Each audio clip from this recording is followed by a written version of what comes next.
Hey, it's Tim, Pickup Truck Plus SUV Talk. Before we get to this video, I need to give you a little bit of background on this. I shot this video years ago before I had any of this equipment.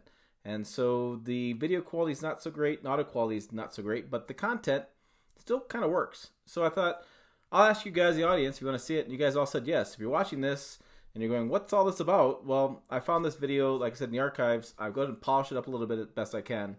And I'm going to play it. Now, this is a 2015 Toyota Tundra versus 2015 Ram EcoDiesel. This Ram EcoDiesel has a Gen 2 EcoDiesel, not Gen 3. That's the newest one that came out with this model year truck, with 2019 truck. So, some differences, but if you're shopping for a truck and you're shopping for a used truck, a lot of this stuff still applies. And so I thought, well, why toss it if it's going to be content you want to see? So I'm going to shut up now because I talk way too long most of the time anyways. And we're going to play this video. And, well, enjoy. Because it's a little bit of a throwback. Hello, welcome to a snowy Nebraska. Overnight we had a lot of white stuff come down. So I thought we'd make the most of it. Today I'm going to show you a little bit about the Ram EcoDiesel. We're going to fire it up, and we're going to see how long it takes to start. What's a cold start like in a diesel? A lot of farmers and ranchers around here have older diesel vehicles, and they're always asking me questions on a new diesel. Do they start? Do you have to plug them in all the time? What's the scenario on that? So we're going to hop in, we're going to start it up, see how long it takes. Just for fun, and then we're going to hop in the Tundra and see how long that gas engine takes, and see how improved the diesel technology is. So stay with us as we deal with the snowy Nebraska. Nice having the door handle. Okay, we're inside the Ram EcoDiesel. We're going to go ahead and fire it up, let it idle, let it warm up a little bit. We have Ram's key here. This is an oblong shape with a little rectangle end. It's pretty different, pretty interesting. One thing I learned yesterday was this button here actually does the air suspension. You can actually lower it, or you can raise it, depending on entry-exit.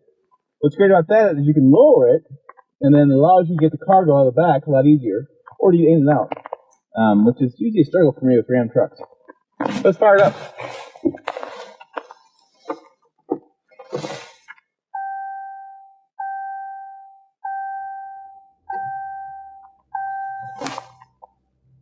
And there we go.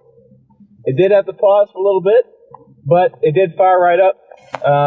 We do have some nice seat heaters in this truck. We'll go ahead and turn those on and get them nice and toasty. All right, inside the Tundra, let's fire this up and see how the gas engine does it. By the way, unlike the Ram, Toyota gives us a key. So you have the key, or we have the oblong with a square, or we have the push button start stop like on the Ford. My preference is the push button start stop. It's a lot simpler, a lot easier, but everybody's different.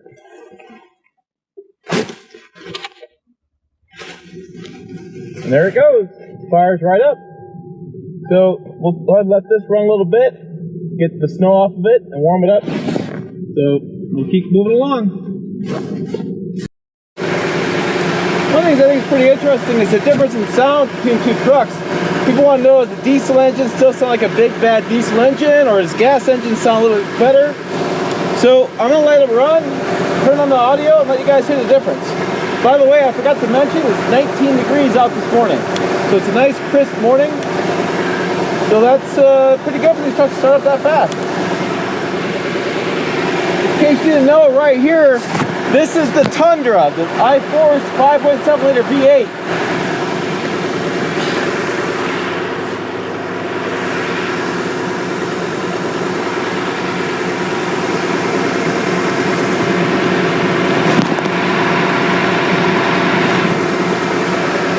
Okay, let's go start with the door over here. On the door, we have some nice stitching here with the Ram name. We have some nice storage here. And then we have some even greater storage down here. Okay? And a nice little outlet for the storage here, as far as it's not flush. You can put a bigger soda in there, a bigger bottle of water. Up here, we're going to have the power door locks, the power windows. The always handy for the kids, turn off the power window button, and the mirrors. We have the handle here. The handle is really not loose, but it's not as hardy as I would anticipate for a truck this size. But it's nice, easy open, easy close. Over here we have your lights, your adjustment for your lights. And then up here on the steering wheel, we're going to have the menu buttons for up, down, left, right. We have the Bluetooth calling buttons. Now over here we're going to have, this is a gear plus gear minus for manually shifting. We have the cruise control buttons. Here's your gauges. And we have a DEF fluid gauge. Over here we have the gigantic Uconnect system, which is one of the best systems in the market. Everything's push button. You can flip through what you want to check. We also have duplicated knobs for your heating and cooling. And we have the leveling for the trailer brake controller. Trying to focus here. And we have heated seats, tow haul, parking assist.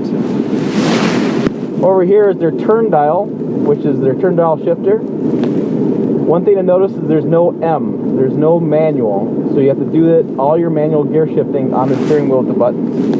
And then down below is your four-wheel drive. And we have plenty of cargo space. Nice big cup holders. It is the advantage of the turn dial, is you get additional cup holder space and additional storage space. And we have a nice passenger side. And then we'll check the storage. We have a decent amount of storage here. And then we have an even greater amount of storage down beneath.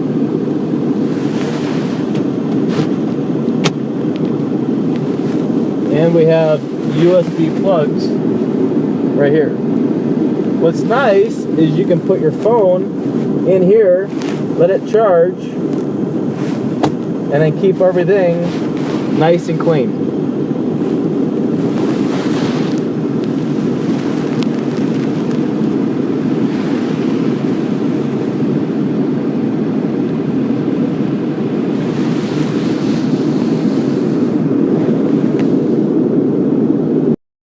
I want to do one more quick thing before I get moving and get on to running some errands. One of the interesting things about all these new safety features is when it snows. So I'm going to put this in drive. And do you see that and hear that sound? That means something is blocking, or something's right in front of me, I'm about to hit it. What it really means is I didn't clean out the sensors in the front with snow. And so I need to turn them off. That way it doesn't beep at me all day until those sensors get turned off. Pretty annoying little thing about the park sensors.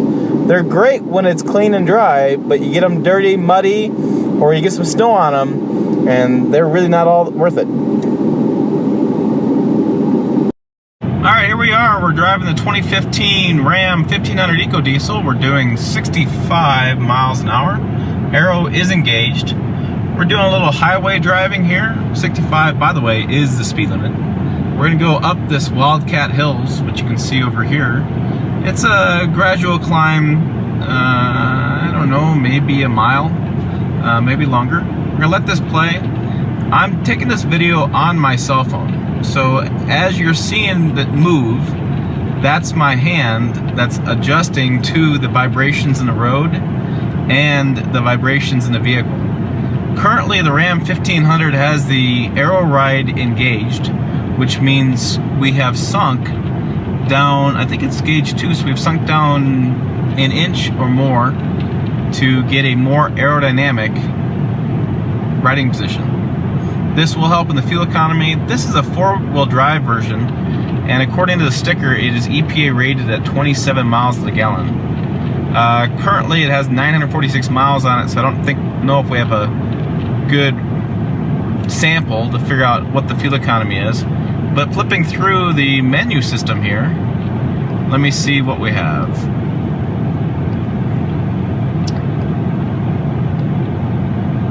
Currently it says our fuel economy is 19 miles a gallon. That is the live one. We're going down and dropping now. That's because we're going uphill.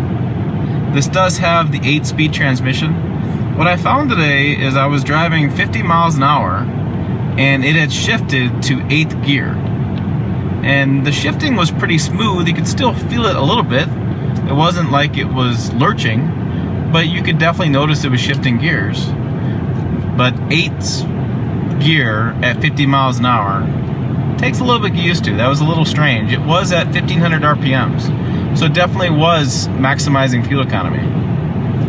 And we go around the turn,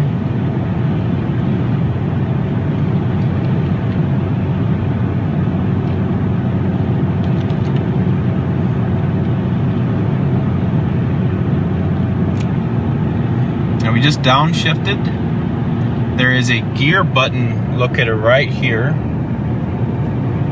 that allows you to switch gears, because there is no manual mode on the transmission, on the selector switch. I have noticed today that with my gloves on, I was able to shift gears, which I think is pretty important. If you're out there working in the ranch or on the farm, you come in, you want to get in low gear, you want to get in four-wheel drive, because you want to have more torque to get out of maybe a sloppy situation or a mud, and you want to get going, you can shift gears manually with your gloves on. And here we are, we're on the top of the hill. Overall, I'd say it's a pretty smooth ride. The air suspension works really well. There's not a whole lot of potholes on this road, and unfortunately, the road I wanted to drive along, with the ice and snow we have, it is completely snowed over. Next, we'll try the Tundra. Alright, here we go, folks. We are in the 2013 Toyota Tundra. I have driven the 2014, and I do know the 2014 has a slightly improved ride. It's not that much better, but it is better. So we're doing 65 miles an hour, we're at 1500 or so RPMs, and we're going to go up the same pass over Wildcat Hills. Overall, the biggest difference you feel between both trucks is you definitely can feel this truck more. You can feel it more in your hips. It feels like it's working a little bit harder to maintain the speed. It's not. But it just feels like you can just feel the vibrations of the engine more. It's not quite as smooth as the Ram is. The upshifting and downshifting, I would say though, I don't feel as much as with the Ram. We just shifted gears right there. We just shifted from 6th gear to 5th gear to 6th gear again. And I definitely don't feel it that much. With the Ram, you can feel it a little bit more. It's a deal breaker? Absolutely not. It's not that big of a deal.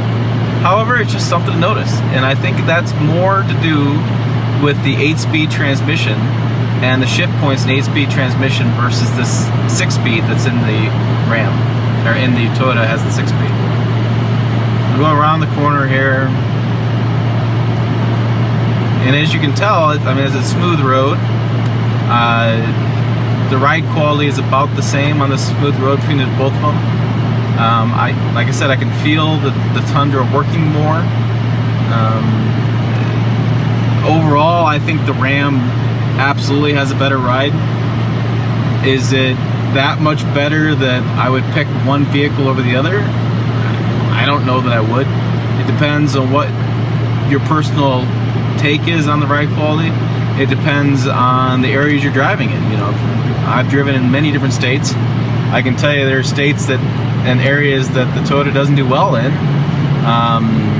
For example, in town we do have a few roads where the trucks go down, and they're bad roads with potholes and everything, and the Tundra struggles on those roads. It just doesn't have the forgiveness that the Ram has on those same city streets.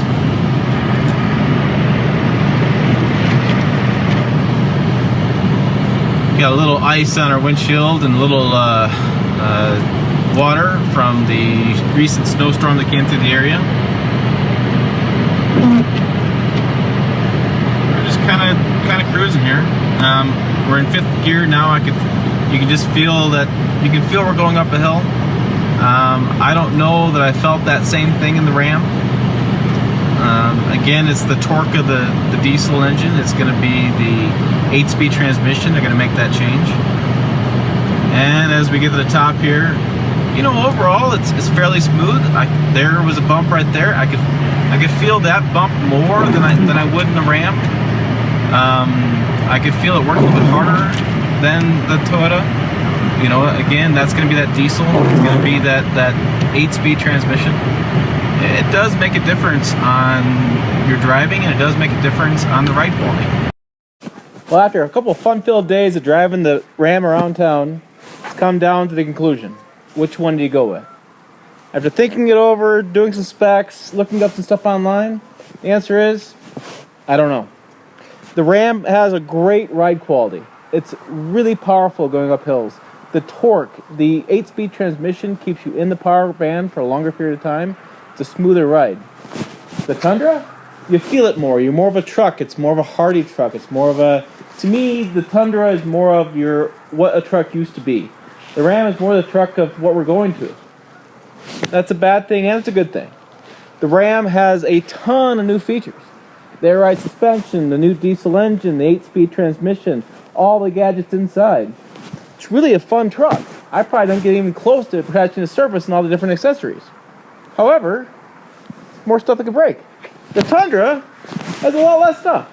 It doesn't have all those fancy air suspensions, still has the old leaf springs, still has a tried and true 5.7 liter V8. It's a very reliable vehicle. Ram historically hasn't been as reliable. That's changing. I think they're a lot better these days. I'm not going to nail them for reliability because this hasn't been out that long. We really don't know. Toyota, been out for a long time. You really do know what you're going to get. It's also interesting too, I looked up online, I went on cars.com, this Outdoorsman on paper is $50,000. That sounds like a lot of money. And it is. $50,000 for a truck. However, in this Outdoorsman package, the closest I could come to really with the consistent apples to apples is probably Toyota Limited, with the amount of features this has in it and the amount of interior options it has in it. If you look on cars.com for the Limited versus the Ram, I found a Ram Laramie for $50,000. That's a nice package. I found a Toyota 2015 Toyota Tundra Limited for $47,000. That's $3,000, folks. You know what that equals out in a monthly payment? $80. $80, you get 27 miles a gallon, or you get 15 miles a gallon combined. Well, 17 miles a gallon combined highway. You know, if you're driving a lot, that $80 is going to go really fast. However, there's so many pros and cons to this. You know, I don't know how long the air suspension is going to last. I don't know how long the fancy gadgets are going to last. I don't know. It could last 20 years. We don't know right now. Both trucks are nice. Smoother ride, a little more money. Not so smooth ride, more powerful. Another thing is also on towing. Had a mixed bag on this. Never able to tow with it. We needed a weight distribution hitch. It's not available in my area. I've called 4 different stores, and it's not within the next 50 miles. This thing, without the weight distribution hitch, tows 5,000 pounds. Toyota says with a Class 3 ball, it'll tow up to 6,000 pounds. Anything over that, it's recommended to have a weight distribution hitch. When you have the hitch set up, this tows 8,560 pounds in its current setup. In the non-max towing, it's about 7,500, I think it was. And the Tundra, it tows about 10,000 pounds. So you definitely get a lot more towing. What's weird is even though this is a diesel, it's not that whole towing prowess that you think of other diesel vehicles as being. So in the end of the day, I'm really mixed. I don't know. I don't have a direct answer to which one I would go with. I don't know which one I'd buy. I know that each one's going to suit customers different ways, and it's different ways of looking at it. But I was really surprised when you start looking on the prices on cars.com and doing some shopping around. Really not that much more expensive. This is Tim Masterdahl. I hope you enjoyed the comparison, and we'll see you down the road.